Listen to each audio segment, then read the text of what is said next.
ஸ்தோத்திரம். கர்த்தரும் இரட்சகருமாகிய இயேசு கிறிஸ்துவின் நாமத்தினாலே இந்த நாளிலும் நான் உங்களை மறுபடியும் சந்திப்பதில் நான் மிகவும் மகிழ்ச்சி அடைகிறேன். கர்த்தர் தாமே இந்த நாளில் உங்களை ஆசீர்வதித்து உங்களை பலப்படுத்துவாராக. ஆமென். நாம் சற்று நேரம் சிந்திக்கும்படியாய் தெரிந்தெடுத்த வேத பகுதி சங்கீத புஸ்தகம் அதன் 51 அதன் 5ஆம் வசனம். சங்கீதம் 51 அதன் 5ஆம் வசனம் வாசிக்கலாம். இதோ நான் துர்க்குணத்தில் உருவானேன், என் தாய் என்னை பாவத்தில் கர்ப்பம் தரித்தாள். இதோ நான் துர்க்குணத்தில் உருவானேன், என் தாய் என்னை பாவத்தில் கர்ப்பம் தரித்தாள் என்று சொல்லி இந்த அருமையான சங்கீதம் அருமையான தாவீது பாடுகிறார். இந்த இடத்திலே நாம் இந்த வசனத்தின்படியாய் நம் தலைகளை தாழ்த்தி ஒரு நிமிடம் செபிக்கலாமா? கர்த்தாவே, நெஞ்சோடு துதிக்கிறோம், ஸ்தோத்தரிக்கிறோம். ஆவியானவரே, இந்த நாளிலும் நாங்கள் மறுபடியுமாய் உம்முடைய சமூகத்தில் வந்து ஆண்டவரே, உம்முடைய வேதத்தின் வார்த்தைகளை நாங்கள் அறியும்படியாய் அதன்படி நடக்கும்படியாய் இந்த இடத்துல நாங்கள் வந்திருக்கிறோம். தகப்பனே, எங்களை பலப்படுத்துவீராக, வேதத்தின் ரகசியங்களை கற்றுத்தருவீராக, ஆழத்தை எங்களுக்கு கற்றுத்தருவீராக. அப்பா, ஹல்லேலூயா என்று உம்முடைய சமூகத்தில் நாங்கள் வேண்டுகிறோம். தகப்பனே, இதை கேட்டு கொண்டிருக்கிற, இதை பார்த்து கொண்டிருக்கிற யாவர் மேலும் தேவனுடைய பரிசுத்த அபிஷேகத்தை ஊற்றும்படியாய் செபிக்கிறோம். தகப்பனே, பரிசுத்தப்படுத்துவீராக, தேவனுடைய வல்லமை வெளிப்படும்படியாய் செபிக்கிறோம். ஆண்டவரே, ஹல்லேலூயா. எல்லா தடைகளையும் எடுத்து போடும் இயேசுவின் நாமத்தில் செபத்தைகளும் நல்ல பிதாவே, ஆமென். ஸ்தோத்திரம். இந்த இடத்திலே தாவீது பாடுகிறார், இதோ நான் துர்க்குணத்தில் உருவானேன், என் தாய் என்னை பாவத்தில் கர்ப்பந்தரித்தாள் என்று சொல்லியிருக்கிறது அல்லவா? ஸ்தோத்திரம். என்னுடைய டாபிக் கர்த்தருடைய வருகையில் நாம் செல்ல வேண்டிய 7 காரியங்களை குறித்து இந்த இடத்திலே நாம் பார்க்க போகிறோம். நம் தேவனுடைய வருகையிலே அவருடைய வருகையின்படி, ஸ்தோத்திரம், அவருடைய வருகை இந்த இடத்தில் வந்தால் நாம் அவருடைய பரலோக ராஜ்யத்தை சுதந்திரிக்க வேண்டுமானால் நாம் இந்த இடத்திலே, இந்த உலகத்திலே நாம் செய்ய வேண்டியதான ஒரு 7 காரியங்களை நான் உங்களுக்கு கற்றுத்தருகிறேன். அல்லேலூயா, அல்லேலூயா. ஸ்தோத்திரம். முதலாவது காரியங்கள், ஸ்தோத்திரம், இயேசு கிறிஸ்துவின் இரத்தத்தினாலே பாவ மன்னிப்பின் நிச்சயத்தை பெற்றுக்கொள்ள வேண்டும் என்று சொல்லி எடுத்திருக்கிறேன். ஸ்தோத்திரம். கர்த்தர் தாமே உங்களை ஆசீர்வதிப்பாராக. இந்த இடத்திலே, ஸ்தோத்திரம், அநேக அடையாளங்கள் நடந்து கொண்டிருக்கிறது. ஸ்தோத்திரம். எருசலேமில் அநேக அடையாளங்கள் நடந்து கொண்டிருக்கிறது. அதுபோல இந்த உலகத்திலும், ஸ்தோத்திரம், உலக பிரகாரமாகவே அநேக அடையாளங்கள் நடந்து கொண்டிருக்கிறது. நம்முடைய இந்தியாவிலும் அநேக அடையாளங்கள் நடந்து கொண்டிருக்கிறது. ஹல்லேலூயா. பாருங்க, அப்போ தேவனுடைய வருகையில் செல்ல வேண்டுமானால் நாம் என்ன செய்ய வேண்டும், நாம், ஸ்தோத்திரம், எதன்படி நாம் நடக்க வேண்டும் என்று சொல்லி நாம் பார்க்க போகிறோம். ஸ்தோத்திரம். முதலாவதாக, இயேசு கிறிஸ்துவின் இரத்தத்தினாலே நாம் பாவ மன்னிப்பின் நிச்சயத்தை பெற்றுக்கொள்ள வேண்டும். ஹல்லேலூயா. பாருங்க, அப்போ இதோ நான் துர்க்குணத்தில் உருவானேன், என் தாய் என்னை பாவத்தில் கர்ப்பந்தரித்தாள் என்று சொல்லப்பட்டிருக்கிறது அல்லவா? இந்த உலகத்திலே பாவம் செய்யாத மனுஷன் எந்த ஒரு மனுஷனுமே இல்லை. ஆமென். எந்த ஒரு மனுஷனுமே இல்லை. பிறந்த எல்லாவரும் பாவம் செய்தவர்களால், இயேசு கிறிஸ்துவை தவிர. அவர் இந்த உலகத்திலே மனுஷகுமாரனாய் வந்தார். நம்முடைய பாவங்களை கழுவி நம்முடைய பாவங்களை சுத்திகரிக்கும்படியாய், நம்முடைய பாவங்களை சுத்திகரித்து அதன்படி கர்த்தர் அந்த பாவத்தை நாம் மன்னித்து கர்த்தருடைய வருகையிலே நம்மை கொண்டு செல்லும்படியாய் அவருடைய சித்தத்தை இந்த இடத்திலே அவர் செய்தார் அல்லவா? அவர் பாவம் இல்லாதவராய் இருந்தார். இந்த உலகத்திலே அவர் பாவம் அறியாதவராய் இருந்தார். ஸ்தோத்திரம். அவர் பாவம் இல்லாத ஒளியிலே அவர் வாசம் பண்ணினார் என்று சொல்லி வேதத்தில் நாம் வாசிக்கிறோம் அல்லவா? ஆனால் அவரை தவிர மற்ற எல்லா மனிதர்களும் பாவம் செய்தவர்களான். அல்லேலூயா. ஏனென்று சொன்னால் வசனம் இப்படியாக சொல்லுகிறது அல்லவா? என் தாய் என்னை பாவத்திலே கர்ப்பந்தரித்தாள் என்று சொல்லியிருக்கிறது அல்லவா? அல்லேலூயா. ஒரு தாய் வயிற்றில் பிறந்த எல்லாருமே அவர்கள் பாவம் செய்தவர்களா என்று சொல்லியிருக்கிறது. ஆதியிலே ஏற்கனவே அவர்கள் ஆதி நாட்களிலே, ஸ்தோத்திரம், ஆதாமேவால் பாவம் செய்தார்கள் அல்லவா? அந்த பாவங்கள் நம்மை பின் தொடர்ந்து கொண்டிருக்கிறது. ஆமென். ஸ்தோத்திரம். பாருங்க, அப்போ நாம் எல்லாரும் ரட்சிப்பு தேவையா இருக்கிறது. ஸ்தோத்திரம். பாவத்தில் நாம் பிறந்தோம், ஆனால் அந்த பாவத்திற்கு தக்கதாய் நம்முடைய பாவங்களை, ஸ்தோத்திரம், நீக்கி நம்ம பாவங்களின் நிமித்தமாய் அந்த பாவத்தை ஒப்பு கொடுத்து அதற்கு ஏற்ற மன்னிப்பு கிடைக்க வேண்டும் என்றால் நமக்கு ஒரு ரட்சிப்பு மிக அவசியமாய் இருக்கிறது. ஆமென். ஸ்தோத்திரம். பாருங்க, மத்தேயு எழுதின சுவிசேஷம் அதன் 4ஆம் அதிகாரம் அதன் 17ஆம் வசனம். 4ஆம் அதிகாரம் அதன் 17ஆம் வசனம் இப்படியாக சொல்லுகிறது. வாசிக்கலாம். அது முதல் இயேசு, மனம் திரும்புங்கள், பரலோக ராஜ்யம் சமீபித்திருக்கிறது என்று பிரசங்கிக்க தொடங்கினார். ஒரு விஷயம் வாசிக்கலாம். அது முதல் இயேசு, மனம் திரும்புங்கள், பரலோக ராஜ்யம் சமீபித்திருக்கிறது என்று பிரசங்கிக்க தொடங்கினார். அல்லேலூயா. பாருங்க, அது முதல் இயேசு மனம் திரும்புங்கள், பரலோக ராஜ்யம் சமீபித்திருக்கிறது என்று சொல்லி இயேசு கிறிஸ்து அந்த இடத்திலே பிரசங்கம் பண்ணி கொண்டிருக்கிறார் அல்லவா? அல்லேலூயா. மனம் திரும்புங்கள் என்று சொல்லியிருக்கிறது. முதல் கட்டமாய் நம்முடைய பாவ மன்னிப்பின் முதல் கட்டமாய் நாம் என்ன செய்ய வேண்டும் என்று சொன்னால் மனம் திரும்ப வேண்டும். பாவத்தை ஒப்பு கொடுத்து நம்முடைய பாவ வாழ்க்கையிலிருந்து நாம் ரட்சிக்கப்பட வேண்டும் என்று சொன்னால் நம்முடைய பாவத்தை அறிக்கையிட வேண்டுமாம். ஹல்லேலூயா. பாவத்தை அறிக்கையிட்டு முதலாவதாக இயேசு கிறிஸ்துவில் நாம் மன்னிப்பு கேட்டோமானால், மன்னிப்பு எனக்கு தேவையா இருக்கிறது ஆண்டவரே என்று சொல்லி நாம் ஒப்பு கொடுக்கும் போது நிச்சயமாகவே அவர் நம்மை ரட்சிக்க அவர் வல்லமை உள்ள தேவனாய் இருக்கிறார். ஏனென்று சொன்னால் மனம் திரும்புங்கள் என்று சொல்லியிருக்கிறார் அல்லவா? மனம் திரும்புங்கள், பரலோக ராஜ்யம் சமீபித்திருக்கிறது என்று சொல்லியிருக்கிறது அல்லவா? ஹல்லேலூயா. அப்படி என்றால் நம்முடைய பாவங்களை முதலாவதாக அறிக்கையிடுகிறவர்களாய் நாம் காணப்பட வேண்டும். நாம் செய்கிற ஒவ்வொரு பாவங்களை நாம் அறிக்கையிட்டு அந்த ஸ்தோத்திரம் பரலோக ராஜ்யத்துக்கு செல்ல வேண்டும் என்று சொன்னால் ஸ்தோத்திரம் நம்முடைய மனம் திரும்புதலுக்கு நாம் மாற வேண்டும். நம்முடைய பாவங்களை ஒப்பு கொடுத்து நாம் முதலாவதாக மனம் திரும்புதலுக்கு முதல் படி நாம் மாற வேண்டுமாறு இருக்க வேண்டும். ஹல்லேலூயா, ஹல்லேலூயா. ஸ்தோத்திரம். பாருங்க, அப்போ பாவ மன்னிப்பின் நிச்சயத்தை பெற்றுக்கொள்ள வேண்டும் என்று சொன்னால் மனம் திரும்ப வேண்டும். ஆமென். மனம் திரும்பினோமானால் நிச்சயமாகவே நமக்கு அந்த பாவ மன்னிப்பு நாம் பெற்றுக்கொள்ள முடியும். இரண்டாவது காரியம், மூழ்கி ஞான ஸ்நானம் பெற்றிருக்க வேண்டும். ஹல்லேலூயா. அதுக்கு ஆதாரமாக யோவான் எழுதின சுவிசேஷம் அதன் 3ஆம் அதிகாரம் அதன் 5ஆம் வசனம் சொல்லுகிறது. 3ஆம் அதிகாரம் அதன் 5ஆம் வசனம்.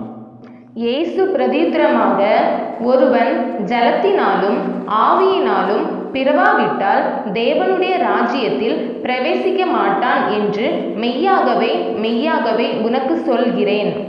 அல்லேலூயா.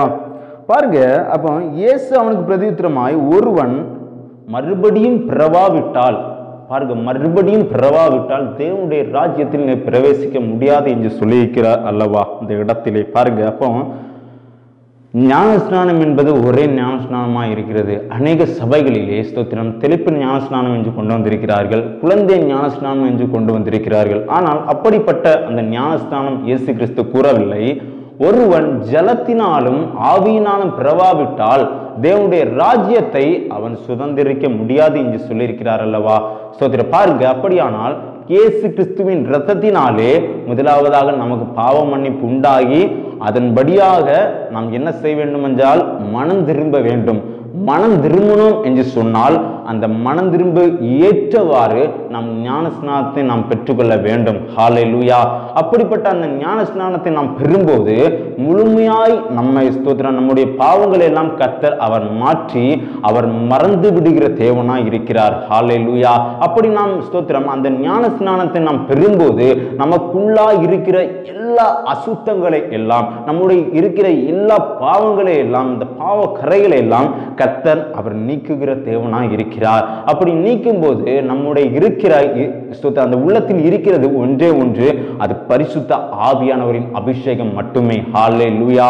ஸ்தோத்திரம். பாருங்க, இந்த இடத்துல ஸ்தோத்திரம் என்ன சொன்னால் அநேக இதுல சாட்சி கொடுக்கிறார், இயேசு கிறிஸ்துவை சாட்சி கொடுக்கிறார். அதில் 1 யோவான் அதன் 5ஆம் அதிகாரம் 6ஆம் வசனம் இயேசு கிறிஸ்து சாட்சி கொடுக்கிறார். வாசிக்கலாம். இயேசு கிறிஸ்துவாகிய இவரே ஜலத்தினாலும் இரத்தத்தினாலும் வந்தவர், ஜலத்தினாலே மாத்திரமல்ல ஜலத்தினாலும் இரத்தத்தினாலும் வந்தவர். ஆவியானவர் சத்தியமாகையால் ஆவியானவரை சாட்சி கொடுக்கிறவர். ஹல்லேலூயா. அவர் எப்படி வந்தவராம்? ஜலத்தினாலும் ஆவியினாலும் வந்தவர் என்று சொல்லியிருக்கிறது அல்லவா? அப்படியாய் அந்த ஜலத்தினால் நாம் பிறக்க வேண்டும், அந்த ஆவியினாலே நாம் பிறக்க வேண்டுமாம். ஹல்லேலூயா. அவருக்குள்ளாகவே நாம் பிறக்க வேண்டுமாம். அப்படி நாம் பிறக்கும் போது, மறுபடி பிறக்கும் போது நாம் புதிய சிருஷ்டி ஆகுகிறோம். ஹல்லேலூயா. நாம் புதிய மனுஷனா ஆகிறோம். பழையவைகள் எல்லாம் ஒளிந்து போயின, எல்லாம் புதிதாக ஆயின என்று சொல்லி வேத சொல்லி இருக்கிறது அல்லவா? அப்படியாய் நம்மிடத்தில் இருந்த எல்லா பாவ கரைகளையும் கர்த்தர் மாற்றி போட்டு நம்மை ஒரு புதிய சிருஷ்டியாய் கர்த்தர் உருவாக்குகிறார். அந்த இடத்திலே நம்ம ஒரு புதிய மனுஷனாய் கர்த்தர் மாற்றுகிறார். நம்மிடம் இருந்த எல்லா பாவங்களெல்லாம் கர்த்தர் மாற்றி போட்டு அவரை போல நம்மை மாற பண்ணுகிறார் அல்லவா? ஹல்லேலூயா. ஸ்தோத்திரம். பாருங்க, அப்ப நாம் மூழ்கி ஞான ஸ்நானம் எடுக்கும்போது என்ன நடக்கிறதாம்? நாம் தேவனை போல மறுபடியும் சாயலாய் ஆகிறோம் அல்லவா? ஸ்தோத்திரம். அநேகர் ஞானஸ்நானம் பெற்றுக்கொள்ளாமல் இருக்கிறார்கள். ஹல்லேலூயா. அநேகர் நினைக்கிறார்கள், நான் ஸ்தோத்திர குழந்தை ஞானஸ்நானம் எடுத்து விட்டேன் அல்லவா, எனக்கு இது போதும். நான் தெளிப்பின் ஞானஸ்நானம் எடுத்து விட்டேன் அல்லவா, எனக்கு இது போதும் என்று சொல்லி அவர்கள் இருக்கிறார்கள். ஆனால் அப்படி அல்ல தேவ பிள்ளைகளே. இந்த ஞானஸ்நானம் என்கிறது ஒரே ஞானஸ்நானமாய் இருக்கிறது. அதுதான் இயேசு கிறிஸ்து காண்பித்த அவரை பின்பற்றுகிறதான ஒரு ஞானஸ்நானமாய் இருக்கிறது. அவர் எப்படி ஞானஸ்நானம் எடுத்தாரோ, யோவான் ஸ்நானகன் கொடுத்தார் அல்லவா ஒரு ஞானஸ்நானம், இயேசு கிறிஸ்து ஸ்தோத்திரம் அந்த ஞானஸ்நானமே மெய்யான ஞானஸ்நானமாய் இருக்கிறது. ஹல்லேலூயா. ஒருவனுக்கு ஞானம் வந்த பிறகு எடுப்பதுதான் அது ஞானஸ்நானமாய் இருக்கிறது. ஸ்தோத்திரம். குழந்தையில் எடுத்தது ஞானஸ்நானம் அல்ல. ஒருவனுக்கு எப்போது அந்த ஞானம் வருகிறதோ அதன் பெயர் தான், அந்த ஞானத்தின்படியாய் எடுக்கிறது தான் ஞானஸ்நானமாய் இருக்கிறது என்று சொல்லி வேதமே சொல்லுகிறது அல்லவா? ஹல்லேலூயா. ஆனால் ஸ்தோத்திரம், நாம் இந்த இடத்திலே எப்படி அந்த மூழ்கி ஞானஸ்நானம் எடுப்பது என்று சொன்னால், மத்தேயு எழுதின சுவிசேஷம் அதன் 28ஆம் அதிகாரம் அதன் 19ஆம் வசனம் வாசிக்கலாம். ஆகையால் நீங்கள் புறப்பட்டு போய் சகல ஜாதிகளையும் சீஷராக்கி பிதா குமாரன் பரிசுத்த ஆவியின் நாமத்திலே அவர்களுக்கு ஞானஸ்நானம் கொடுத்து. ஹல்லேலூயா. பாருங்க எப்படியா, பிதா குமாரன் பரிசுத்த ஆவியின் நாமத்தினாலே அவர்களுக்கு ஞானஸ்நானம் கொடுங்கள் என்று சொல்லியிருக்கிறது அல்லவா? ஹல்லேலூயா. அவர் சொல்லுகிறது என்னவென்றால், எல்லா ஜனங்களையும் சீசர்கள் ஆக்கி பிதா குமாரன் பரிசுத்த ஆவியின் நாமத்தினாலே அவர்களுக்கு ஞானஸ்நானம் கொடுங்கள் என்று சொல்லியிருக்கிறது அல்லவா? வேதம் உண்மையாய் சொல்லியிருக்கிறது. அப்படியாய் நாம் எப்படி எடுக்க வேண்டுமாம்? பிதா குமாரன் பரிசுத்த ஆவியின் நாமத்தினாலே மட்டுமே நாம் ஞானஸ்நானத்தை எடுக்கிறவர்களாய் நாம் காணப்பட வேண்டும். அநேகர் சொல்லுகிறார்கள், நாம் சிறு வயதிலே நான் ஞானஸ்நானம் எடுத்து விட்டேன் என்று சொல்லுகிறார்கள். அப்படி அல்ல தேவ பிள்ளைகளே. வேதம் உண்மையாய் சொல்லுகிறது அல்லவா? இதன்படி நாம் ஞானஸ்நானம் எடுக்கிறவர்களாய் காணப்பட வேண்டும். அவரோடு நாம் இணைந்திருந்து அவர் எப்படி ஞானஸ்நானம் எடுத்தாரோ அவரை பின்பற்றி நாம் நடந்தோமானால், அவரை பின்பற்றி நாம் அவர் எப்படி ஞானஸ்நானம் எடுத்தாரோ அப்படியாய் இந்த நாட்களிலே நாம் ஞானஸ்நானம் எடுத்தோம் ஆனால் நாம் பரலோக ராஜ்யத்தை நாம் சுதந்திரிக்க முடியும். ஹல்லேலூயா. நாம் அப்படியாய் அவர் செய்த சாட்சிகளை எல்லாம் இந்த நாட்களிலே நாம் அந்த சாட்சியின்படியே நாம் கை கொண்டோமானால் நாம் பரலோக ராஜ்யத்துக்கு நாம் சுதந்திரிக்க பங்குள்ளவர்களாய் நாம் மாற முடியும் என்று சொல்லி நான் நிச்சயமாகவே வேத ஆதாரத்துடன் நான் சொல்லுகிறேன் தேவ பிள்ளைகளே. ஹல்லேலூயா. அடுத்து மூன்றாவது ஸ்தோத்திரம் பாருங்க. மூன்றாவது காரியம் என்னன்னாகி ஸ்தோத்திரம், அதற்கு முன்பதாக இன்னொரு காரியத்தை நான் வைக்க விரும்புகிறேன். ஸ்தோத்திரம், நாம் எப்போது கர்த்தருக்கு பயப்படுவோம் என்று சொல்லி ஒரு காரியத்தை நான் வைக்கிறேன். நீதிமொழிகள் அதன் 16ஆம் அதிகாரம் அதன் 6ஆம் வசனம் வாசிக்கலாம். நீதிமொழிகள் அதன் 16ஆம் அதிகாரம் அதன் 6ஆம் வசனம். கிருபையினாலும் சத்தியத்தினாலும் பாவம் நிவிர்த்தியாகும். கர்த்தருக்கு பயப்படுகிறதினால் மனுஷர் தீமையை விட்டு விலகுவார்கள். ஆமென். பாருங்க, அப்போ எப்போது கர்த்தருக்கு பயப்படுகிற பயம் வருமாம்? ஒருவன் தீமையை விட்டு விலகி கர்த்தருக்கு பயந்து பாவம் செய்ய மாட்டேன் என்று சொல்லி அந்த இடத்திலே அவன் ஒப்பு கொடுக்கும் போது கர்த்தருக்கான உண்டான ஒரு பயம் அவனுக்குள்ளாய் காணப்படுகிறது. ஹல்லேலூயா. நான் இந்த தீமையை விட்டு நான் விலகுவேன் என்று சொல்லி அப்படிப்பட்ட ஒரு உறுதி நம்மளுக்கு இருக்கும். ஆனால் அந்த நம்பிக்கை நமக்கு இருக்க வேண்டுமானால் அப்படிப்பட்ட ஒரு தீமையை விட்டு நாம் விலகி காணப்படுவோம். ஆனால் ஸ்தோத்திரம், தேவ பயம் நமக்குள்ளாக வருகிறதாய் காணப்படுகிறது. தேவ பிள்ளைகளே ஸ்தோத்திரம், இந்த நாட்களில் நாம் பரலோக ராஜ்யத்தை சுதந்திரிக்க வேண்டுமானால் முதலாவதாக தீமையை விட்டு நாம் விலகுகிறவர்களாய் காணப்பட வேண்டும். அந்த தீமையை விட்டு நான் பின்தொடர மாட்டேன், அந்த பாவத்தை விட்டு நான் ஸ்தோத்திரம் விலகி போகிறேன் என்று சொல்லி அப்படி ஒரு தீர்மானம் எடுப்போம். ஆனால் இந்த நாட்களிலே உண்மையாகவே மெய்யாகவே நான் சொல்லுகிறேன், ஸ்தோத்திர கர்த்தருக்கு பயப்படுகிற ஒரு பயம் நமக்குள்ளாய் காணப்படுகிறதா இருக்கிறது. அப்படி நாம் அந்த பயம் நமக்கு காணப்பட்டு என்று சொன்னால் உண்மையாகவே கர்த்தருக்கு நாம் கீழ்ப்படிந்து நடக்கிறோம் என்று சொல்லி ஒரு கிருபை ஆண்டவராக இயேசு கிறிஸ்து அவர் தரவல்லவராக இருக்கிறார். ஹல்லேலூயா, ஹல்லேலூயா. பாருங்க, மத்தேயு சுவிசேஷம் அதன் 28ஆம் அதிகாரம் அதன் 19ஆம் வசனம் இப்படியாக சொல்லுகிறது. ஆகையால் நீங்கள் புறப்பட்டு போய் சகல ஜாதிகளையும் சீஷராக்கி பிதா குமாரன் பரிசுத்த ஆவியின் நாமத்திலே அவர்களுக்கு ஞானஸ்நானம் கொடுத்து ஹல்லேலூயா. தேவ பிள்ளைகளே, நான் மறுபடியும் சொல்கிறேன், இந்த ஞான ஸ்நானத்தை எடுக்காதவர்கள் ஸ்தோத்திரம், இது கடைசி வாய்ப்பாய் இருக்கிறது இந்த நாட்களிலே. ஏன்னு சொன்னால் காலம் கொடியதா இருக்கிறது அல்லவா? இந்த காலத்தை நீங்கள் பிரயோஜனப்படுத்திக் கொள்ளுங்கள். இந்த நாட்களிலே இப்படிப்பட்ட ஒரு நாட்கள் நமக்கு இனி கிடைக்காது, அது உண்மையாகவே இருக்கிறது. ஏனென்று சொன்னால் அநேக சபைகளிலே அநேகர் ஒப்பு கொடுப்பார்கள், ஆனால் ஞான ஸ்நானம் எடுக்க மாட்டார்கள். தேவனுக்காய் ஒப்பு கொடுப்பேன் என்று சொல்லுவார்கள், ஆனால் தேவனுக்காய் ஸ்தோத்திர வைராக்கியமாய் அவர்கள் எழும்ப மாட்டார்கள். தேவனுக்காய் ஸ்தோத்திரம் அந்த ஞான ஸ்நானத்திற்கு அவர்கள் ஒப்பு கொடுப்பார்கள், ஆனால் அந்த ஞான ஸ்நானத்தை அவர்கள் பெற்றுக்கொள்ள மாட்டார்கள்.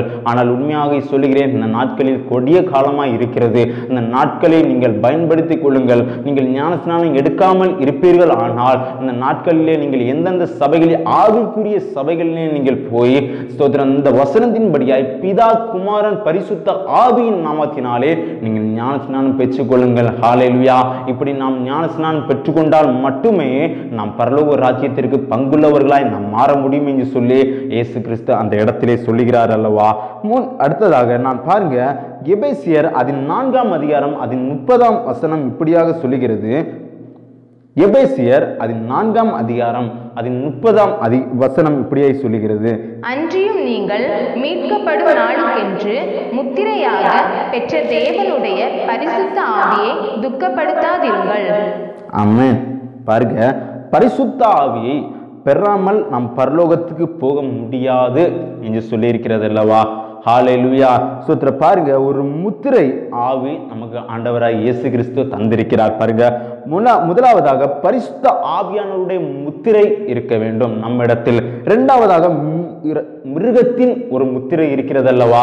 நாம் எந்த முத்திரை நாம் பெற்றுக்கொண்டவர்களாய் இந்த நாட்களில் காணப்பட வேண்டும் என்று சொன்னால் இயேசு கிறிஸ்துவின் முத்திரையை நாம் பெற்றுக்கொள்ள வேண்டும். ஹல்லேலூயா. இந்த உலகத்திலே 2 விதமான முத்திரைகள் இருக்கிறது. ஒன்று பரிசுத்த ஆவியானவருடைய முத்திரை, இரண்டாவது அந்தி கிறிஸ்து அதன் மிருகத்தின் முத்திரை என்று சொல்லப்பட்டிருக்கிறது. பாருங்க, ஆண்டவராகிய இயேசு கிறிஸ்துவின் அந்த பரிசுத்த ஆவியானவருடைய முத்திரையை நாம் பெற்றுக்கொள்ளும் போது நாம் பரலோகத்திலே சுதந்திரிக்க முடியும். ஆனால் இந்த அந்தி கிறிஸ்து இந்த மிருகத்தின் முத்திரையை நாம் தரித்து கொண்டால் நாம் பரலோகத்தில் அல்ல, நாம் பாதாளத்திலே நாம் தள்ளப்படுகிறவர்களாய் இருக்கிறோம். ஹல்லேலூயா. பாதாளத்தில் உள்ளவன் ஸ்தோத்திரம் அந்த மிருகத்தின் முத்திரை உள்ளவன் பாதாளத்திலிருந்து ஏறி வருகிறான். ஆனால் ஸ்தோத்திர பரிசுத்த ஆவியானவர் முத்திரை இருக்கார் அல்லவா? அவர் பரலோகத்திலிருந்து இறங்கி வருகிறவராய் இருக்கிறார். ஹல்லேலூயா. நம்மை மீட்டுக் கொள்ளும்படி ஸ்தோத்திரம் அந்த பரிசுத்த ஆவியானவர் நாம் முத்திரை பெற்றுக்கொண்டால் மட்டுமே அவரிடத்தில் நாம் பிரவேசிக்க ஸ்தோத்திரம் ஒரு நல்ல வாய்ப்பாய் நமக்கு அமைந்திருக்கிறது. ஹல்லேலூயா. ஹல்லேலூயா. பாருங்க, இந்த பரிசுத்த ஆவியானவருடைய முத்திரை நமக்கு எப்போது கிடைக்கும் என்று சொல்லி பார்க்க போனால் அப்போஸ்தலருடைய நடபடிகள் அதன் 2ஆம் அதிகாரம் அதன் 38ஆம் வசனம் இப்படியாக சொல்லுகிறது. வாசிக்கலாம். பேதுரு அவர்களை நோக்கி, நீங்கள் மனம் திரும்பி ஒவ்வொருவரும் பாவ மன்னிப்புக்கென்று இயேசு கிறிஸ்துவின் நாமத்தினாலே ஞான ஸ்நானம் பெற்றுக்கொள்ளுங்கள், அப்பொழுது பரிசுத்த ஆவியின் வரத்தை பெறுவீர்கள். ஹல்லேலூயா. நமக்கு எப்போது கிடைக்குமாம்? பாருங்க, இந்த பாவம் மன்னிப்புக்கென்று இயேசு கிறிஸ்துவின் நாமத்தினாலே ஞான ஸ்நானம் பெற்றுக்கொள்ளுங்கள் என்று சொல்லி இருக்கிறது அல்லவா? அவங்க அப்போ பரிசுத்த ஆவின் முத்திரை நமக்கு எப்பொழுது கிடைக்குமாம்? முதலாவதாக பாவம் மன்னிப்புக்கென்று நாம் என்ன செய்ய வேண்டுமாம்? அந்த பாவத்தை ஒப்பு கொடுத்து அதன்படி அந்த மன்னிப்பு நாம் கேட்டு பெற்றுக்கொண்டால் மட்டுமே, இயேசு கிறிஸ்துவின் நாமத்தினாலே அந்த ஞான ஸ்நானத்தை நாம் பெற்றுக்கொண்டால் மட்டுமே அப்பொழுது பரிசுத்த ஆவியின் வரத்தை பெறுவீர்கள் என்று சொல்லியிருக்கிறது அல்லவா? ஹல்லேலூயா. நாம் என்ன செய்ய வேண்டுமாம்? நம்முடைய குறைகளை நாம் கர்த்தரிடத்தில் ஒப்பு கொடுக்கிறவர்களாய் நாம் மாற வேண்டுமாம். நம்முடைய குறைகளை எல்லாம் கர்த்தரிடத்தில் அறிக்கையிட வேண்டுமா இருக்க வேண்டுமாம். ஹல்லேலூயா. பாவ மன்னிப்புக்கென்று நாம் என்ன செய்ய வேண்டுமாம்? இயேசு கிறிஸ்துவின் நாமத்தினாலே நாம் ஞான ஸ்நானத்தை பெறுகிறவர்களாய் நாம் காணப்பட வேண்டுமாம். அப்படி மட்டும் நாம் காணப்பட்டால் அந்த பரிசுத்த ஆவியின் அந்த முத்திரையை நாம் பெறுகிறவர்களாய் நாம் இருக்கிறோம். ஹல்லேலூயா என்று வேத வசனம் சொல்லி இருக்கிறது அல்லவா? பாருங்க, அப்போஸ்தலர் நடபடிகள் அதன் 8ஆம் அதிகாரம் 15ஆம் வசனம் 16ஆம் வசனம் இப்படியாக சொல்லுகிறது.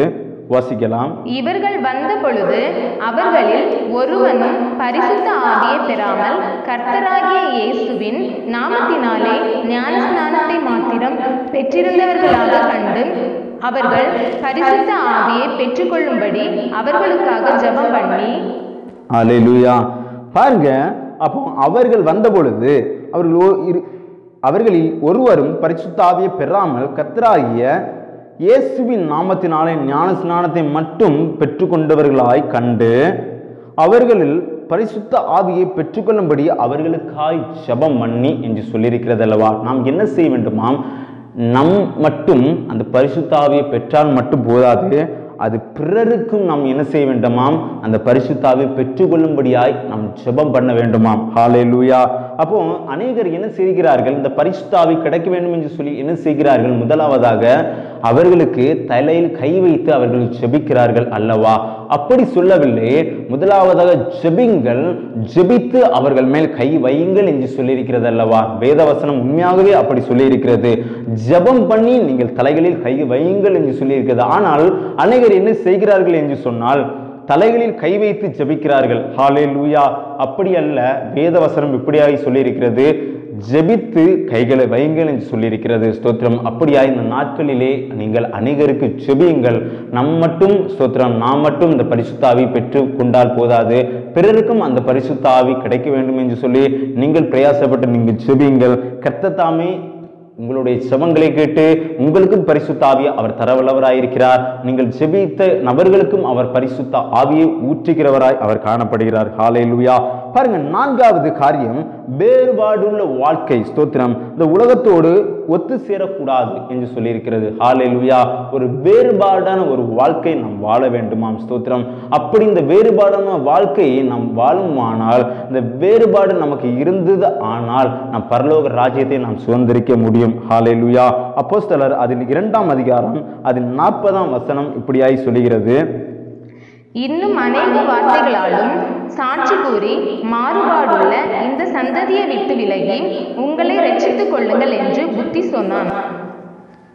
அல்லேலூயா. பாருங்க, இன்னும் அநேக வார்த்தைகளினாலும் சாட்சி கூறி மாறுபாடுள்ள என்று சொல்லியிருக்கிறது அல்லவா. மாறுபாடுள்ள என்று அந்த வார்த்தைக்கு வேறுபாடை குறிக்கிறது. ஹல்லேலூயா. எப்படி என்றால் இந்த வேறுபாடு உள்ள வாழ்க்கை நமக்கு இந்த நாட்களில் வேண்டும்.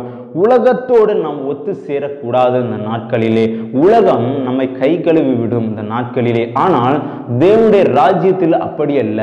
அவர் நம்மை சேர்த்து கொள்கிறவராய் இருக்கிறார். ஹல்லேலூயா. ஸ்தோத்திர. பாருங்க, என்று சொன்னால் இந்த உலகத்திலே ஸ்தோத்திரம் அநேகர் நினைக்கிறார்கள், எனக்கு எல்லாமே இந்த உலகம்தான், எனக்கு எல்லாமே எங்களுடைய குடும்பம் தான் என்று சொல்லி, எனக்கு எல்லாமே எங்களுடைய உறவினர்கள் தான், எனக்கு எல்லாமே எங்களுடைய நண்பர்கள் தான் என்று சொல்லி அநேகர் இருக்கிறார்கள். ஆனால் ஒரு நாள் உங்களுடைய குடும்பம் உங்களை கைவிட்டு போகும். ஒரு நாள் அவர்களுடைய குடும்பம் ஸ்தோத்திரம் அவர்களுடைய உறவினர்கள் அவர்களை கைவிட்டு போவார்கள். ஒரு நாள் அவர்களுடைய நண்பர்கள் அவர்களை கைவிட்டு போவார்கள். ஒரு நாள் ஸ்தோத்திரம் அவர்கள் யாரெல்லாம் நம்பினார்களோ அந்த உலகமே அவர்களை கைவிட்டு போகும். ஆனால் இயேசு கிறிஸ்து அவர் நேற்றும் இன்று மீண்டும் மாறாதவராய் இருக்கிறது என்று சொல்லி வேத வசனம் சொல்லி இருக்கிறது அல்லவா.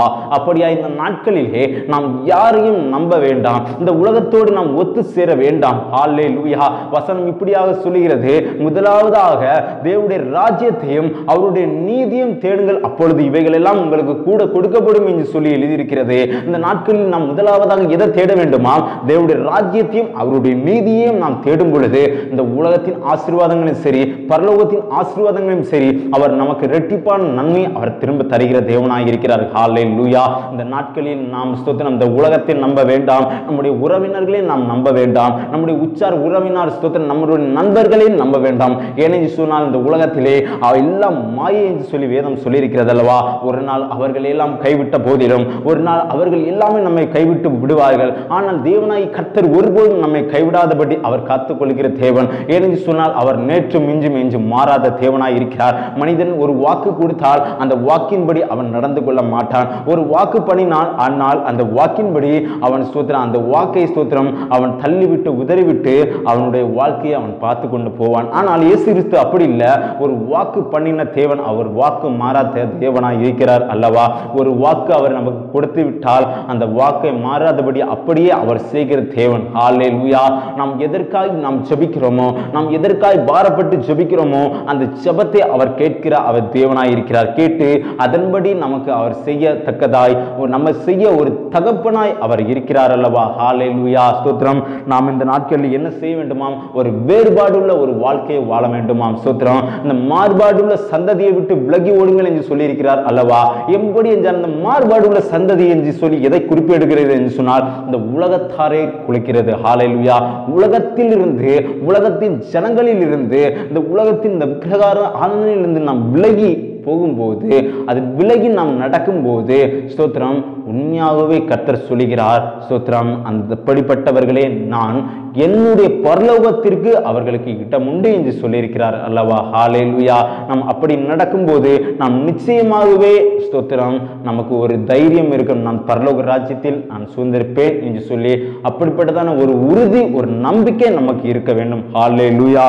ஸ்தோத்திரம். பாருங்க, அப்போ எப்படி நாம், ஸ்தோத்திரம், இதிலிருந்து நாம் விலகி கொள்ள வேண்டும், எப்படி இதை விட்டு நாம் நீங்கி கொள்ள வேண்டும், இந்த உலகத்தோடு இருந்து நாம் நீங்கி கொள்ள வேண்டும் என்று சொன்னால், தேவனை தன் சொந்த இரட்சகராக ஏற்றுக்கொண்டு அவர் மேல் நாம் நம்பிக்கை வைக்கும் போது எல்லா காரியத்தையும் என் தேவனாய் கர்த்தர், ஸ்தோத்திரம், சந்திப்பார். எனக்கு அவர்தான் எனக்கு மெய்யான தேவன், என் எல்லா காரியங்களையும் அவர் பார்த்து கொள்வார் என்று சொல்லி அப்படிப்பட்ட ஒரு விசுவாச உறுதி நமக்கு இருக்குது என்று சொன்னால், மெய்யாகவே நான் சொல்லுகிறேன், ஹல்லேலூயா, இந்த உலகத்தோடு நாம் சேர மாட்டோம், அவரோடு நாம் சேர்ந்து கொள்வோம். ஹல்லேலூயா. அப்போ பாருங்க, அப்போ ஐந்தாவது காரியம் நான் சொல்லுகிறேன், ஸ்தோத்திரம், சுவிசேஷம் அறிவித்தல் உங்கள் மேல் விழுந்த கடமையா இருக்கிறது. எப்படி சுவிசேஷம் அறிவித்தல் உங்கள் மேல் விழுந்த கடமையா இருக்கிறது சொல்லி வேதம் சொல்லுகிறது அல்லவா?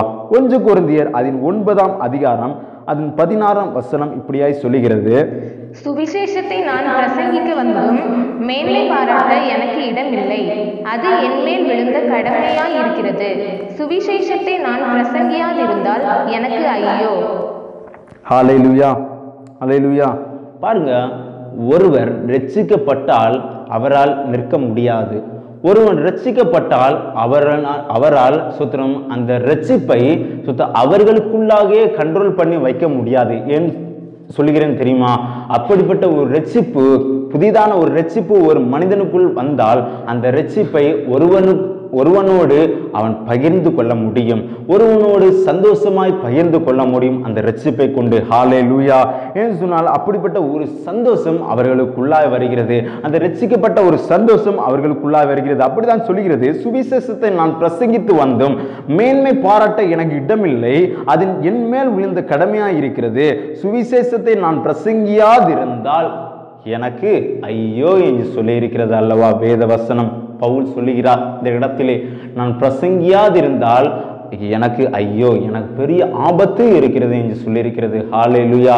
எப்படி என்றால், ஒருவன் ரட்சிக்கப்படும் போது அந்த ரட்சிப்பை குறித்து, அந்த தேவனை குறித்து, மெய்யான ஒரு கடவுளை குறித்து நாம் பிறருக்கு நாம் சொல்ல வேண்டும். நான் எப்படி ரட்சிக்கப்பட்டேன், அந்த ரட்சிப்பு எனக்குள்ளாக எப்படி வந்தது, ஹல்லேலூயா, யார் என்னை ரட்சித்தார் என்று சொல்லி நாம் பிறருக்கு நாம் அறிவிக்கிறவராய் நாம் இருக்கிறோம். அப்படிப்பட்ட ஒரு சந்தோஷம் இருந்தால் மெய்யாகவே நான் சொல்லுகிறேன், நாம் பிறருக்கு அறிவிக்கிறவர்களாய் நாம் இருக்கிறோம். ஹல்லேலூயா. ஹல்லேலூயா. என்று சொன்னால் எசேக்கியேல் 33ஆம் அதிகாரம் அதன் 8ஆம் வசனம் இப்படியாய் சொல்லுகிறது, நான் துன்மார்க்கனை நோக்கி, துன்மார்க்கனே நீ சாகவே சாவாய் என்று சொல்லுகையில், நீ துன்மார்க்கனை தன் துன்மார்க்கத்தில் இராதபடி எச்சரிக்கத்தக்கதாக அதை அவனுக்கு சொல்லாமற் போனால் அந்த துன்மார்க்கன் தன் அக்கிரமத்திலே சாவான், ஆனாலும் அவன் இரத்த பலியை உன் கையிலே கேட்பேன். ஹல்லேலூயா.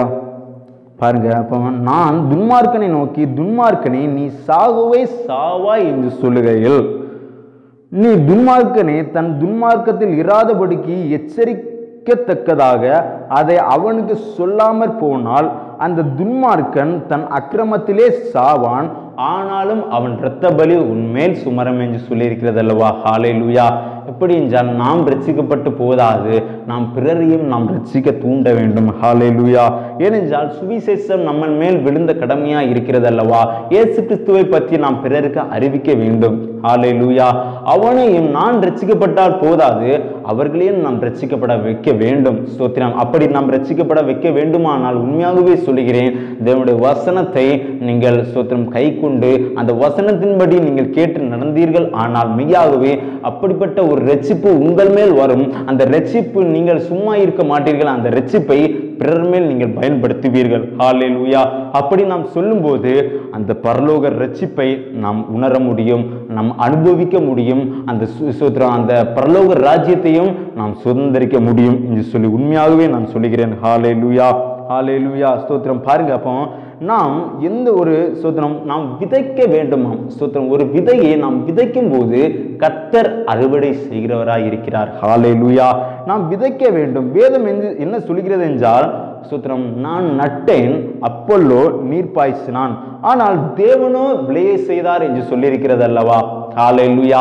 நாம் என்ன செய்ய வேண்டாமாம்? ஒரு விதை நாம் போட்டால் போதும், அவர்கள் உள்ளத்திலே தேவனை பற்றி நாம் சொன்னாலே போதும். ஏனென்று சொன்னால், நாம் சொல்லாவிட்டால் தான் ஒரு இடத்திலே நாம் வேலைக்கு போகிறோம். ஸ்தோத்திரம், அநேகர் வேலை செய்கிறார்கள். ஸ்தோத்திரம், என்னுடைய ஸ்தோத்திரம் எக்ஸாம்பிளுக்கு நான் சொல்லுகிறேன், நான் வேலை செய்கிறேன், ஆனால் என்னுடைய ஃப்ரெண்டு வேலை செய்கிறான். ஆனால் அவன் ஹிந்துவா இருக்கலாம், முஸ்லிமா இருக்கலாம், யாரானாலும் இருக்கலாம், எந்த ஜாதியானாலும் இருக்கலாம். ஸ்தோத்திரம், ஆனால் அதெல்லாம் குழப்பமில்லை.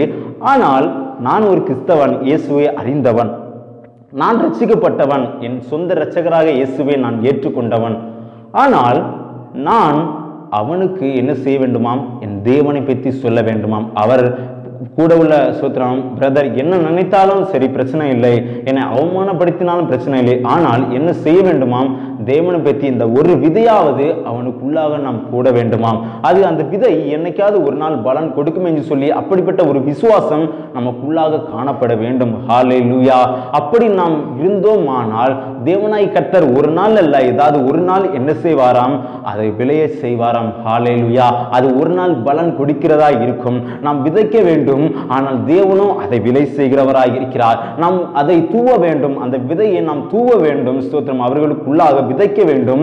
ஆனால் ஒரு நாள் கர்த்தராகிய இயேசு கிறிஸ்து அவர்களையும் அவர் ரட்சிக்க வல்லமை உள்ள தேவனாய் இருக்கிறார். ஹல்லேலூயா. ஆனால் நாம் ரட்சிக்கப்பட்டு தேவனிடத்தில் போகும்போது கர்த்தர் கேட்பார், உன்னோட உள்ள ஸ்தோத்திரம் உன் நண்பருக்கு நீ சுவிசேஷம் அறிவித்தியா என்று சொல்லி அவர் கேட்கும் பொழுது நம்மளால் ஒன்றும் சொல்ல முடியாது. ஹல்லேலூயா. ஏனென்று சொன்னால் நம்முடைய கூட இருக்கிற ஸ்தோத்திரம் சுத்தி கொண்டிருந்த அந்த ஸ்தோத்திரம் நம்முடைய நண்பர் தானே. ஸ்தோத்திரம், நாம் சொல்லாவிட்டாலும் ஒன்றுமில்லை, நான் அவரிடத்தில் போவேன் என்று சொல்லி அப்படி நாம் எந்த ஒரு நாட்களிலும் எந்த ஒரு நேரத்திலும் நாம் நினைக்க கூடாது. ஹல்லேலூயா. ஏன்னு சொன்னால் நாம் மட்டும் போனால் போதாது, என்னுடைய சேர்ந்த அநேக ஜனங்களையும் நான் கொண்டு போக வேண்டும் என்று சொல்லி அப்படியான ஒரு உறுதியும் ஒரு நம்பிக்கையும் நமக்கு இருந்தாலே உண்மையாக கர்த்தர் நம்மை ஆசீர்வதித்து பல மடங்காய் நம்ம பெருக பண்ணுவார். ஹல்லேலூயா. ஸ்தோத்திரம். பாருங்க, அப்போ ஆறாவது காரியம் நான் சொல்கிறேன், இயேசு கிறிஸ்து வருவார் என்பதை ஒவ்வொரு நாளும் விசுவாசிக்கிறவர்களாய் நாம் காணப்பட வேண்டும். எப்படி? இயேசு கிறிஸ்து வருவார் என்று சொல்லி ஒரு நிச்சயம் இருக்க வேண்டும், ஒரு நம்பிக்கை இருக்க வேண்டும், ஒரு விசுவாசம் இருக்க வேண்டும். அநேகர் சொல்லுவார்கள், ஒரு புலி வருது கதை சொல்லுவார்கள், நான் புலி வருதுன்னு சொல்லிடுறாங்க, ஆனால் ஒரு நாள் வந்த பாடில்லை அப்படின்னு சொல்லுவாங்க. ஆனால் அப்படி இல்லை. ஸ்தோத்திரம். பாருங்க, ஒரு காய்ச்சல் வருது என்று சொன்னால் ஸ்தோத்திரம் அவர்கள் என்ன சொல்லுவார்கள் என்று சொன்னால் 2 நாள் இருக்கும், 3 நாள் இருக்கும் அப்படின்னு சொல்லுவாங்க. ஆனால் 4வது நாள் அது கரைந்து விடும், அது ஸ்தோத்திரம் விலகிவிடும் என்று சொல்லுவார்கள். ஆனால் ஸ்தோத்திரம் இதே போல தான் சொல்றோம், இயேசு நான் வராரு, நான் இப்போ வருவாரு, நேத்து வருவேங்கன்னு சொன்னாரு அப்படின்னு அநேகர் சொல்வார்கள். ஆனால் அப்படி இல்லை. நாம் ஆயத்தமாய் இருக்கணும். ஸ்தோத்திரம், நமக்கு ஒரு விசுவாசம் வேண்டும். நான் ஆயத்தமாய் இருக்கிறேன், என்னோடு சேர்ந்து அநேக ஜனங்களையும் நான் ஆயத்தப்படுத்துவேன் என்று சொல்லி அப்படிப்பட்ட ஒரு விசுவாசம் நமக்குள்ளாக நாம் காணப்படுகிறவராய் இருக்க வேண்டும். ஹல்லேலூயா. ஸ்தோத்திரம், நமக்குள்ளாக ஒரு விசுவாசம் இருக்க வேண்டும். கர்த்தர் எந்த நேரத்தில் வந்தாலும் சரி, எந்த நாட்களில் வந்தாலும் சரி, எந்த மணி நேரம், எந்த நிமிடம், எந்த நொடி வந்தாலும் சரி, நான் அவரிடத்தில் நான் போவேன். ஸ்தோத்திரம், நான் போனால் மட்டுமல்ல, என்னோட சேர்ந்து அநேக ஜனங்களையும் நான் கொண்டு போவேன் என்று சொல்லி அப்படிப்பட்ட ஒரு விசுவாசம், ஒரு நம்பிக்கை, பூரண நம்பிக்கை நமக்கு இருந்தது. ஆனால் மெய்யாகவே அந்த பரலோக ராஜ்யத்தை நாம் சுதந்திரிக்க ஸ்தோத்திரம் அவர் வழி செய்வாராக. ஸ்தோத்திரம். ஹல்லேலூயா. பாருங்க, அப்போ ஸ்தோத்திரம் நாம் என்ன செய்ய வேண்டுமாம்? இயேசு வருவார். ஸ்தோத்திரம். ஏன்னு சொன்னால் இந்த உலகத்திலே ஸ்தோத்திரம் அநேக அடையாளங்கள் நடந்து கொண்டிருக்கிறது. தேவன் வருகிறார் என்று சொல்லி எக்கால சத்தம் துணித்து கொண்டிருக்கிறது அல்லவா. அவர் சீக்கிரம் வருகிறார் என்று சொல்லி அநேக அடையாளங்களை கர்த்தர் ஸ்தோத்திரம் கொண்டு வந்திருக்கிறார். அநேக இடத்திலே ஸ்தோத்திரம் இப்ப பாருங்க, ஸ்தோத்திரம் வெளியூரில் சரி, இந்த குஜராத் மாநிலங்களிலே அந்த வெட்டுக்கிளிகள் பரவி கொண்டிருக்கிறது. ஆனால் அவர்கள் ஆராய்ச்சி செய்யும் போது அவர்கள் சொல்லுகிறார்கள், வேதத்தில் உள்ள வெட்டுக்கிளிகள் என்று சொல்லி அவர்கள் சொல்லுகிறார்கள் அல்லவா. ஹல்லேலூயா. ஏன்னு சொன்னால் அப்படிப்பட்ட வெட்டுக்கிளிகள் இந்த உலகத்தில் எங்கும் இதுவரை கண்டிராதவைகளாய் இருக்கிறது. ஸ்தோத்திரம். ஏன்னு சொன்னால் தேவனாய் கர்த்தர் சொல்லுகிறார் அல்லவா, உங்களிடத்தில் நான் வெட்டுக்கிளிகளை அனுப்புவேன், அந்த பஞ்சகாலத்திலே உங்களை மாற்றுவேன் என்று சொல்லியிருக்கிறார் அல்லவா. அப்படிப்பட்ட அந்த பஞ்சகாலத்தில் நாம் இராதபடிக்கு, அந்த பஞ்சகாலத்திலே கர்த்தர் நம்மை ஒப்பு கொடுக்காதபடிக்கு நாம் என்ன செய்ய வேண்டுமா? முதலாவதாக நாம் என்ன செய்ய வேண்டுமாம்? ஸ்தோத்திரம். நான் சொன்னேன் அல்லவா, ஹல்லேலூயா, நாம் மனம் திரும்ப வேண்டுமாம். ஸ்தோத்திரம். மனம் திரும்ப வேண்டுமா? நாம் மனம் திரும்பி என்ன செய்ய வேண்டுமாம்? அவருக்கு நம்முடைய ஸ்தோத்திரம் எல்லா சரீரத்தையும் அவர்களுக்கு ஒப்பு கொடுக்க வேண்டுமாம். ஸ்தோத்திரம். இயேசு கிறிஸ்துவின் இரத்தத்தினாலே பாவ மன்னிப்பை நாம் பெற்றுக்கொள்ள வேண்டுமாம். இரண்டாவது மூழ்கி ஞானஸ்நானம் எடுக்க வேண்டுமாம். மூன்றாவதாக ஸ்தோத்திரம் நாம் என்ன செய்ய வேண்டுமாம்? ஸ்தோத்திரம் பரிசுத்த ஆவியை ஸ்தோத்திரம் நாம் பெற்றுக்கொள்ள வேண்டுமாம். ஹல்லேலூயா. நான்காவதாக வேறுபாடு உள்ள வாழ்க்கையை நாம் வாழ வேண்டும். ஐந்தாவது அந்த சுவிசேஷம் அறிவித்தல் நம்முடைய கடமையாக இருக்கிறது என்று சொல்லி இருக்கிறார் அல்லவா. அந்த கடமையை நாம் நிறைவேற்ற வேண்டும். ஹல்லேலூயா. அப்படி நாம் இருந்தோமானால் கர்த்தருக்காக நாம் ஆயத்தமாக இருக்கிறவர்களாய் நாம் காணப்படுகிறோம். ஹல்லேலூயா. ஏழாவது காரியம் நான் சொல்லுகிறேன், கடைசி பரியந்தம் நிலை நிற்க வேண்டும். எப்படியாம்? இந்த உலகத்திலே நம் இந்த நாட்கள் வரை நாம் நிலைநிறுத்தால் போதாது, நாம் நிலை நின்றால் போதாது. கடைசி பரியந்தம் என்னுடைய சாவு என்னைக்கு வருதோ அன்றை வரை நான் என்ன செய்ய வேண்டுமாம்? அவருக்காய் நான் நிலை நிற்க வேண்டுமாம். மார்க்கு எழுதின சுவிசேஷம் அதன் 13ஆம் அதிகாரம் 13ஆம் வசனம் சொல்லுகிறது, என் நாமத்தின் நிமித்தம் எல்லாராலும் பகைக்கப்படுவீர்கள், முடிவு பரியந்தம் நிலை நிற்பவனே ரட்சிக்கப்படுவான். ஹல்லேலூயா. பாருங்க, கடைசி பரியந்தம் நிலை நிற்பவனும் ரட்சிக்கப்படுவான் சொல்லியிருக்கிறது அல்லவா. இந்த உலகத்திலே நாம் நினைக்கிறோம், ஸ்தோத்திரம், நான் அநேக விதமாய் உதவி செய்கிறேன், யாருக்குமே நான் ஓத்திரம் செய்யல, யாருக்குமே நான் ஸ்தோத்திரம் எந்த கெடுதலும் செய்யலை என்று சொல்லி நினைக்கிறீர்கள். எந்த ஒரு ஸ்தோத்திரம் எந்த ஒரு பாவமே செய்யல நான் நினைக்கிறீர்கள். ஆனால் வசனம் ஏற்கனவே சொல்லியாச்சு அல்லவா. ஸ்தோத்திரம். தாயின் கர்ப்பத்திலே நீ உருவாகும் முன்னாடியே நான் தெரிந்து கொண்டேன், நீ தாயின் கர்ப்பத்திலே நீ உருவானால் ஆனால் அந்த பாவம் உன்னை பின்தொடர்ந்து வந்திருக்கிறது என்று சொல்லி இயேசு கிறிஸ்து சொல்லியிருக்கிறார் அல்லவா. ஹல்லேலூயா. நாம் அதை நினைத்து பார்க்க வேண்டும். ஸ்தோத்திரம். எனக்குள்ளாகவே எந்த ஒரு பாவம் இல்லை என்று சொன்னவன் தான் ஸ்தோத்திரம் அவன் ஸ்தோத்திரம் தாழ்த்தப்பட்டான் அல்லவா. ஹல்லேலூயா. யாரு ஸ்தோத்திரம் அந்த இடத்திலே ஸ்தோத்திரம் என்னுடைய பாவம் இருக்கிறது சொல்லி அவன் தன்னை தானே தாழ்த்தி ஒப்பு கொடுத்தான் அல்லவா, அவனை கர்த்தர் உயர்த்தினார். அதுபோல இந்த நாட்களிலே நாம் என்ன செய்ய வேண்டுமா? தன்னை தானே தாழ்த்த வேண்டுமா? ஆண்டவரே, நான் எல்லா பாவத்திற்கும் நான் அடிமையாகி விட்டேன், என்னை ஒப்பு கொடுக்கிறேன் என்று சொல்லி நாம் ஒப்பு கொடுக்கும் போது கர்த்தர் நம்மை அவர் உயர்த்துகிறவராக இருக்கிறார். ஹல்லேலூயா. ஆனால் இந்த உலகத்திலே நாம் எல்லோரையும் நம்பினோம், ஆனால் அவர்கள் எல்லாரும் நம்மை கைவிடுவார்கள். ஹல்லேலூயா. ஹல்லேலூயா. எல்லாரையும் நம்பினோம் ஆண்டவரே, நான் எல்லாத்தையும் நம்பினேன் ஆண்டவரே, எல்லாரும் என்னை கைவிட்டார்கள் என்று சொல்லி ஒரு நாள் வரும். அந்த நாட்களிலே ஹல்லேலூயா நாம் கர்த்தரை நம்புகிறவர்களாக இருக்கிறோம். ஸ்தோத்திரம். நாம் என்ன செய்ய வேண்டுமா? இதை ஸ்தோத்திரம் 6லும் ஸ்தோத்திரம் கடைசி பரியந்தம் நிலைநிற்க வேண்டுமானால் என்ன செய்ய வேண்டுமா? நான் ஏற்கனவே அந்த 6 காரியங்களை சொன்னேன் அல்லவா. அந்த 6 காரியத்திலும் நாம் ஸ்தோத்திரம் அதன்படி நடந்து நாம் அதிலே நான் நிலைநிற்போம். ஆனால் இந்த 7வது காரியத்திலே நாம் நிலைநிற்க முடியும். ஹல்லேலூயா. நம்முடைய பாவத்தை அவருடைய இரத்தத்தினாலே நாம் கழுவப்பட வேண்டும், நாம் மூழ்கி ஞானஸ்நானம் எடுக்க வேண்டும், நாம் பரிசுத்த ஆவியை பெற வேண்டும். ஹல்லேலூயா. நாம் பரிசுத்த ஆவியை பெற வேண்டும், வேறுபாடு உள்ள வாழ்க்கையை நாம் வாழ வேண்டும். அவருக்காய் ஸ்தோத்திரம் அந்த கடமையை ஸ்தோத்திரம் அந்த சுவிசேஷ கடமையை நாம் செய்ய வேண்டும். அந்த இயேசு கிறிஸ்து வருவார் என்று சொல்லி அந்த நிச்சயம் நாம் பெற்றுக்கொள்ள வேண்டும்.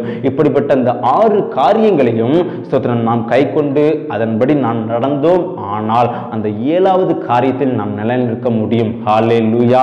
நாம் நிலைநிற்க முடியும். அதான் சொல்லுகிறது, கடைசி பரியந்தம் நிலைநிற்பவனும். இந்த 6 காரியங்களில் நான் நிலை நின்றோம் ஆனால் இந்த கடைசி பணிந்தல் நான் நிலைநிற்க முடியும். ஹல்லேலூயா. நான் கடைசியாக சொல்லி முடிக்கிறேன்.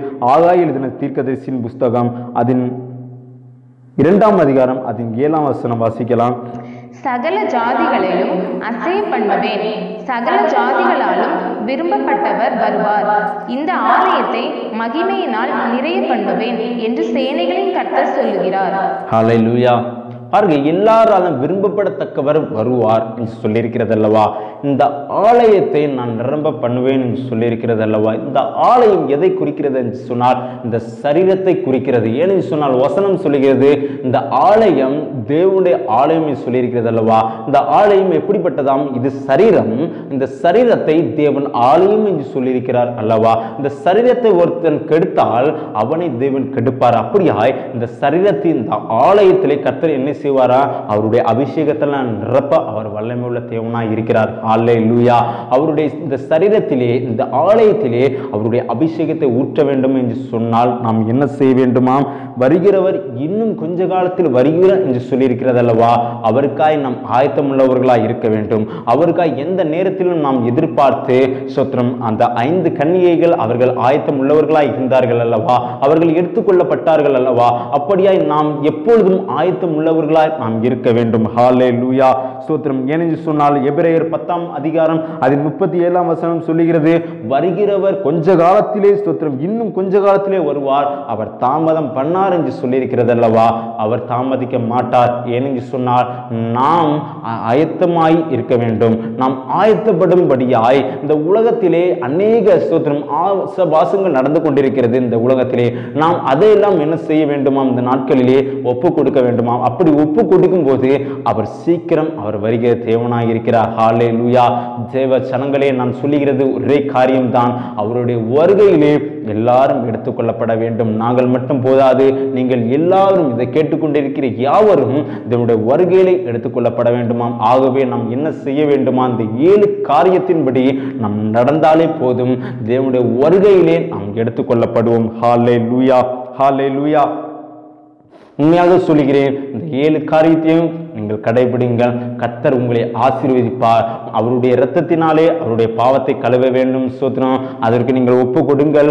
ஸ்தோத்திரம். ஞானஸ்நானம் எடுக்கும்படியாய் உங்களுடைய சபைகளிலே நீங்கள் ஒப்பு கொடுங்கள். மூலிகை ஞானஸ்நானம் எப்படிப்பட்டதுன்னா பிதா குமாரன் பரிசுத்த ஆவியின் நாமத்தினாலே ஞானஸ்நானம் எடுக்க வேண்டும் என்று சொல்லியிருக்கிறது அல்லவா.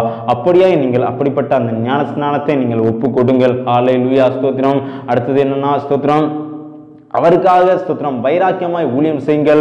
இந்த நாம் ஸ்தோத்திரம் பெற்றுக்கொண்ட அந்த வார்த்தை போதாது, இந்த வார்த்தையின்படி நாம் பிறரையும் நாம் தேய்ச்சுகிறவர்களாக இருக்க வேண்டும். ஹல்லேலூயா ஸ்தோத்திரம். அவர் வருகிறார், சீக்கிரம் வருகிறார். ஸ்தோத்திரம். அந்த வருகைக்காய் நீங்கள் ஆயத்தப்படுத்துங்கள். உங்களையும் நீங்கள் ஆயத்தப்படுத்துங்கள், பிறரையும் நீங்கள் ஆயத்தப்படுத்துங்கள். கர்த்தர் தாமே உங்களை ஆசீர்வதிப்பார். இந்த வசனத்தின்படி ஸ்தோத்திரம் ஒரு நிமிடம் கண்களை மூடி நாம் ஜெபிக்கலாமா? ஹல்லேலூயா. ஆவியானவரே, நெஞ்சியோடு துதிக்கிறோம், ஸ்தோத்திரிக்கிறோம் தகப்பனே. இந்த நாட்களிலும் ஆண்டவரே, இதை கேட்கிற இதை பார்க்கிற யாவர் மேலும் தேவனுடைய அபிஷேகத்தை ஊற்றும்படியாய் ஜெபிக்கிற தகப்பனே.